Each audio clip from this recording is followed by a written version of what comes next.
Hey, it's Bill DeWeese, Pro Voiceover Talent and Voiceover Career Coach. I hope that you are staying well, that you're staying healthy, and that you're keeping your sanity as you deal with being quarantined during this coronavirus pandemic. So, again, hope you're doing well. Well, today I want to talk about something that I think really gets at the core of voiceover, success in voiceover. It has nothing to do with technology. It has nothing to do with technique. It has everything to do with what's going on right here in your mind.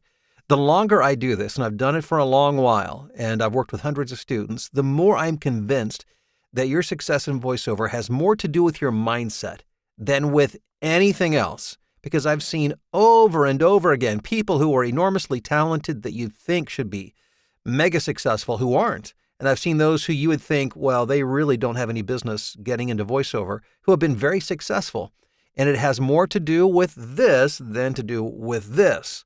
And let me talk specifically about one aspect of mindset. And you've heard me talk about mindset before, particularly as it relates to it being voiceover is more like a marathon than a sprint, and you have to have tenacity, and you've got to be there for the long term, and that's all true.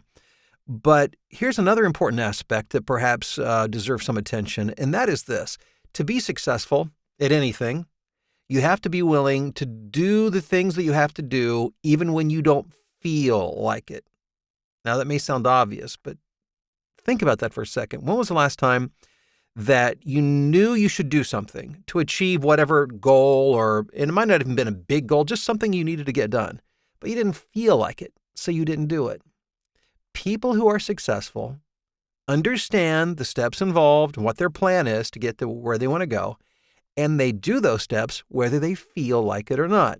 Now, we expect young children who aren't emotionally mature to not be able to act beyond their emotions. And that's really what we as parents, that's our job, is to help them to understand and how to do that. But as adults, sometimes we carry that over with us into adulthood, and we don't feel like doing it, so we don't. How do you get over that? Well, you don't wait until you feel like it. You do it in spite of not feeling like it. Action will help to generate the feelings that you need to get. The feelings of doing something, accomplishing something, and being successful at something will bring a good feeling. But if you just wait around doing nothing for that good feeling to come, you may be waiting the rest of your life. And that's just simply why, it's not a very sophisticated marketing strategy or business strategy, I should say, but it's true. The strategy is you do it whether you feel like it or not. And you man up, you woman up, you cowboy up, you cowgirl up, you do what you got to do.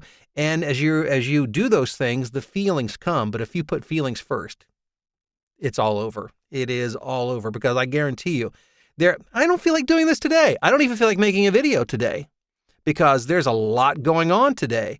But I know it's important that I do this. And then I want to do this even though I don't feel like doing it, so I do it anyhow. There's other things that I need to do today that I don't feel like doing, but I'm going to do them because they'll take me further down the road to where I want to go. So that's what I encourage you today. What is it you don't feel like doing that you need to do? And just as Nike says, not to be cliche, but just do it. By the way, if you're watching this on the day that it's posted, which is Thursday, April 16th, I have a brand new online 4-week class. It launches live tonight. If you haven't registered, make sure you do that now at voiceovertrainingnow.com. I'll put a link below in the description. Hope to talk to you soon.